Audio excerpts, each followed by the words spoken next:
Olá! Hoje a gente vai mergulhar em um dos maiores quebra-cabeças históricos sobre as origens do cristianismo. E não estamos falando de um texto da Bíblia. A gente vai olhar para a mais antiga menção a Jesus Cristo escrita por um historiador não cristão, o judeu romano Flávio Joséfo. Nós recebemos um material bem denso sobre isso, principalmente um estudo acadêmico chamado Josephus and Jesus, de um autor chamado T.C. Schmidt. E a nossa missão aqui é tentar destrinchar esse material para responder a uma pergunta que, intriga todo mundo há séculos. O que Joséfo, um historiador do primeiro século, realmente escreveu sobre Jesus? O ponto de partida de todo esse mistério é uma passagem bem curta, de umas 90 palavras, que ficou conhecida como Testimonium Flaviano. O problema, assim, de cara, é que o texto, do jeito que chegou pra gente hoje, soa incrivelmente cristão. Cristão como? Com uma confissão de fé, o autor chama Jesus de o Cristo, afirma que ele fez milagres, que ressuscitou no terceiro dia, cumprindo profecias e tudo mais. Isso vindo de um historiador judeu, que a gente sabe que nunca se converteu ao cristianismo, é no mínimo muito estranho. Exato. É como, encontrar o diário de um rival político falando super bem do adversário. Simplesmente não bate, né? Por isso que, durante séculos, o debate foi: essa passagem é uma falsificação completa, que um monge copista botou lá depois, ou será que só algumas frases foram, digamos, melhoradas para soarem mais piedosas? Pois é. E o estudo que a gente está analisando hoje propõe uma terceira via. Que seria? E se o texto for autêntico, mas nós é que tivemos lendo ele do jeito completamente errado esse tempo todo? Ah, isso muda tudo. Muda completamente o jogo. Porque aí a sugestão é que o original não era nem falsificação nem conversão. Era um relato neutro, quase jornalístico. Ok, vamos desvendar isso.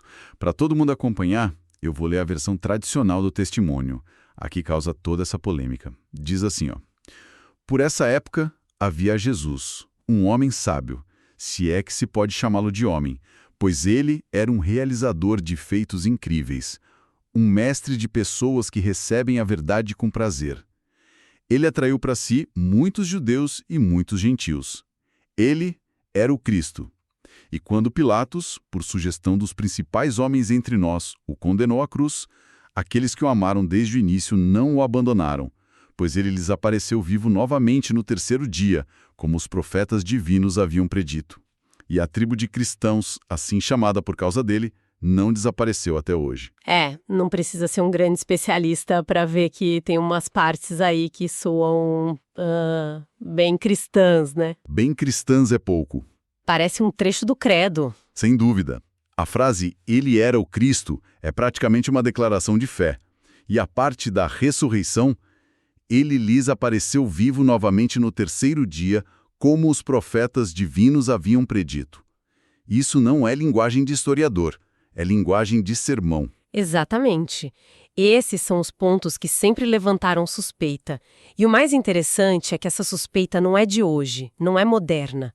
O estudo que a gente analisou resgata uma pista muito antiga, lá do século III. Um dos teólogos mais importantes da antiguidade, Orígenes de Alexandria, conhecia a obra de Joséfo como a palma da mão. E Orígenes escreveu com todas as letras que Joséfo não acreditava em Jesus como o Cristo. Peraí, isso é importantíssimo. É crucial. Então a gente tem o escritor do século III que leu a obra de Joséfo, dizendo que, na prática, a versão que ele tinha em mãos não tinha essa confissão de fé. Se tivesse, ele nunca teria escrito que Joséfo não acreditava. É a conclusão mais lógica. Ou a passagem não estava lá, ou ela era muito diferente. Isso sugere que essa versão super cristã que a gente conhece hoje é provavelmente uma modificação que veio depois. O texto original que Orígenes leu não devia ter essas afirmações de fé tão diretas. Certo, a ausência dessa prova em Orígenes é uma pista forte, mas ainda é um argumento do silêncio, né? Só porque ele não usou as frases mais bombásticas, não prova que elas não estavam lá. O estudo apresenta alguma evidência mais concreta, Tipo, outras versões do texto que mostrem uma redação diferente? Essa é a pergunta-chave. E a resposta é sim. É aqui que a investigação fica fascinante. O estudo mapeia diferentes famílias de manuscritos, de traduções antigas, e um padrão começa a surgir. Por exemplo, quando o texto foi traduzido para o latim por São Jerônimo, lá no final do século IV, a frase "ele era o Cristo" virou "credebatur esse Christus". Que significa? O quê? Acreditava-se que ele era o Cristo. Uau! Viu a diferença? É sutil, mas é demolidora. Não é uma afirmação de fato, é o relato de uma crença. Nossa. De repente, Joséfo não está mais confessando a fé dele. Ele está agindo como um historiador, registrando o que as pessoas pensavam sobre Jesus. Exatamente. E não para por aí. Uma versão em siríaco de um historiador do século XII, Miguel, o Sírio, que se baseou em fontes muito mais antigas que se perderam, diz: pensava-se que ele era o Cristo. A mesma ideia. A mesmíssima ideia. E tem mais. Uma versão em árabe de um bispo do século X chamado Agápio, que também bebeu de fontes antigas, é ainda mais cautelosa. Ele escreve: talvez ele fosse o Cristo. Então não é só uma tradução isolada, é um padrão que aparece em várias línguas e lugares, latim, siríaco, árabe, todas apontando na mesma direção. Isso, a frase original era sobre o que os outros diziam, não sobre o que Joséfo acreditava. É um consenso textual impressionante que atravessa geografias e séculos. A conclusão do estudo é que o texto original de Joséfo provavelmente dizia algo como: ele era chamado Cristo, ou ele era considerado o Cristo. Uma pequena alteração, provavelmente de um copista cristão bem intencionado, mudou um "diziam que ele era" para "ele era". E essa pequena mudança transformou um relato histórico numa anomalia teológica. Certo, essa teoria de uma versão mais neutra faz muito sentido com essas outras traduções. Mas e o resto do texto? Ainda tem aquelas frases como o realizador de feitos incríveis e a menção à ressurreição. Elas não soam bem positivas. A análise linguística do estudo consegue explicar isso? Consegue, e essa é a parte da análise que parece um trabalho de detetive forense, sabe? Primeiro, os pesquisadores fizeram uma análise estatística do vocabulário. Pegaram as 62 palavras únicas do Testimonium e compararam com os milhões de palavras que Joséfo escreveu em todas as outras obras dele. O resultado? O estilo bate perfeitamente. A frequência de palavras comuns, palavras raras, a estrutura das frases, tudo soa como Joséfo. A única palavra que não aparece em nenhum outro lugar é cristão, o que faz todo sentido, né? O termo era novo e Joséfo estaria justamente explicando de onde vinha o nome daquele grupo. Ok, então o estilo geral é dele. Mas e o significado dessas frases que parecem tão pró-cristãs? Aqui a análise vai fundo no grego original e revela ambiguidades que a gente perde completamente na tradução. Vamos pegar realizador de feitos incríveis. A palavra grega que Joséfo usa é paradoxa. Pra gente hoje, paradoxo é uma contradição lógica, mas no grego da época significava algo contrário à expectativa, extraordinário ou até estranho. E o interessante é que essa era uma palavra usada tanto por apoiadores quanto por críticos do cristianismo. Como assim? Bom, para um cristão, os milagres de Jesus eram paradoxa. Feitos extraordinários, divinos, mas para um romano cético, como o filósofo Celso, os mesmos atos eram paradoxa no sentido de truques de mágica, sabe? Feitiçaria, coisas esquisitas para enganar o povo. Joséfo escolhe a única palavra que permite as duas leituras. É um golpe de mestre da ambiguidade. Ele não toma partido. Genial. Ele descreve o fenômeno sem se comprometer com a interpretação. E a ressurreição? A frase "ele apareceu a eles", vivo, parece bem direta, não tem muita ambiguidade aí, ou tem? Tem, e está no verbo. O verbo grego que ele usa para apareceu é phaino. O estudo mostra que em outras passagens das obras dele, Joséfo usa esse mesmo verbo não para descrever um fato objetivo, mas uma impressão subjetiva. Ele usa phaino para dizer coisas como pareceu a eles que, eles tiveram a visão de que, eles tiveram a impressão de que. Então não é ele apareceu no sentido de um fato concreto, mas algo como eles acreditaram tê-lo visto vivo. Isso muda tudo. De novo, ele está relatando a experiência subjetiva e a fé dos discípulos, não endossando a ressurreição como um evento histórico. Exatamente. Ele está dizendo, a crença deles era tão forte que eles relataram tê-lo isto vivo.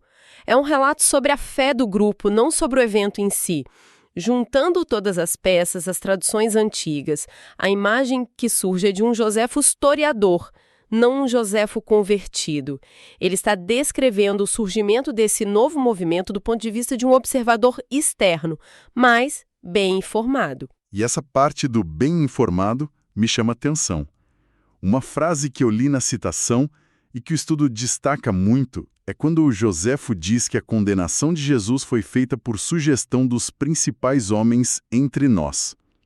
O que essa pequena expressão entre nós significa no contexto da escrita dele? Essa é talvez a descoberta mais surpreendente do estudo.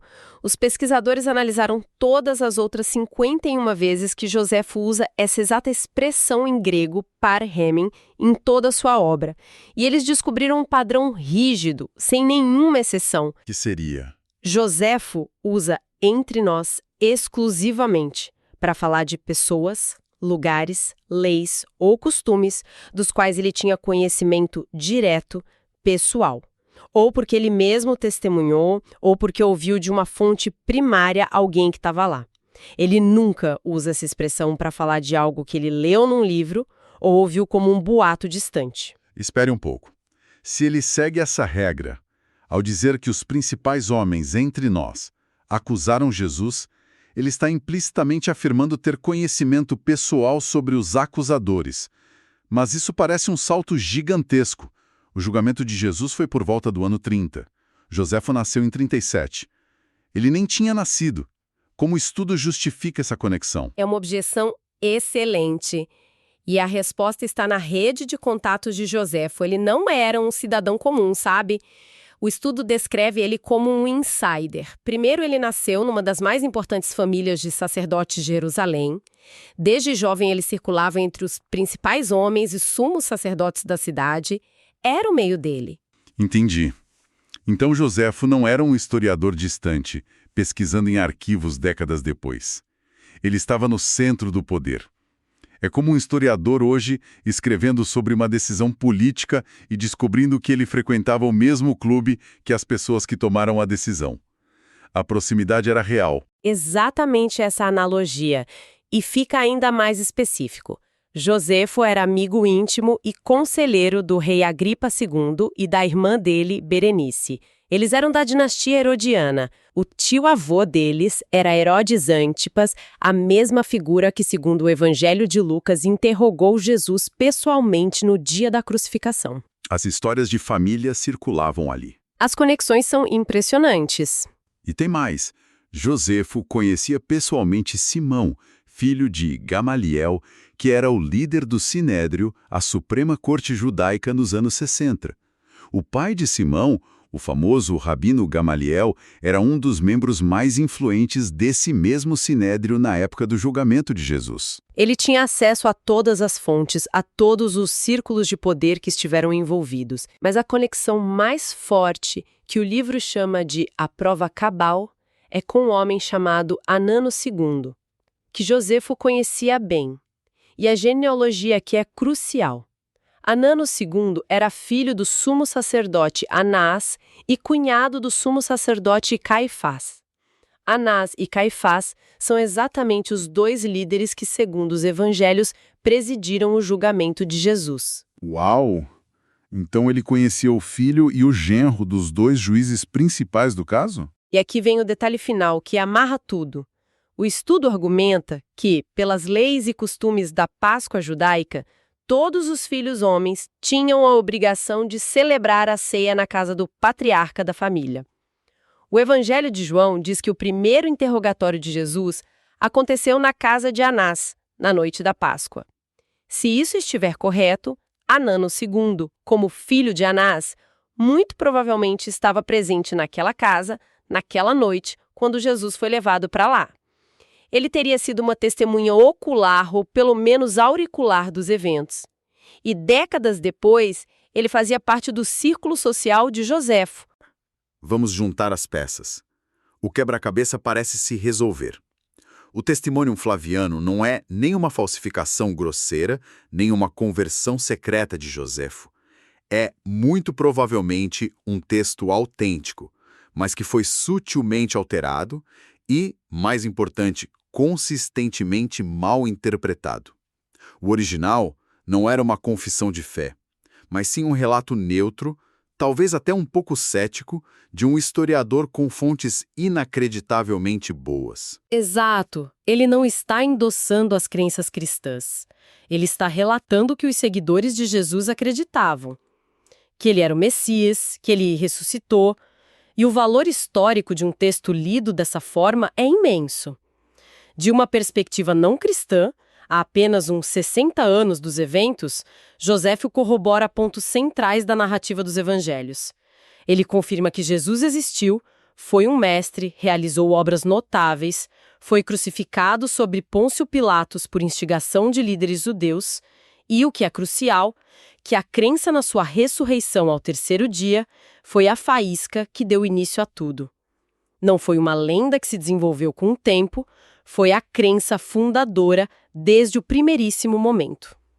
E isso nos leva a um pensamento final que eu achei fascinante. Se o estudo estiver correto, o relato de Joséfo é baseado em informações obtidas diretamente dos principais homens, ou seja, dos acusadores de Jesus. Ele está nos dando um resumo da perspectiva dos oponentes. Sim, e se isso for verdade, revela algo muito profundo sobre o conflito original. Note que, na versão reconstruída de Joséfo, ninguém nega que Jesus realizava os tais feitos extraordinários, os paradoxa. A disputa não era sobre se ele fazia coisas impressionantes, mas sobre o significado dessas coisas. Certo? A questão não era o fato, mas a interpretação. Era um milagre divino ou era feitiçaria para enganar o povo? Era um profeta de Deus ou um agitador político ameaçando a ordem com Roma? Salvação ou sedição, exatamente. Exato. O relato de Joséfo, despido das alterações, nos dá uma janela única para a verdadeira natureza daquele conflito. Ele nos mostra que, desde o início, a história de Jesus não era sobre a ausência de fatos, mas sobre a batalha de narrativas para interpretá-los. E essa talvez seja a dinâmica por trás de toda grande história que muda o mundo.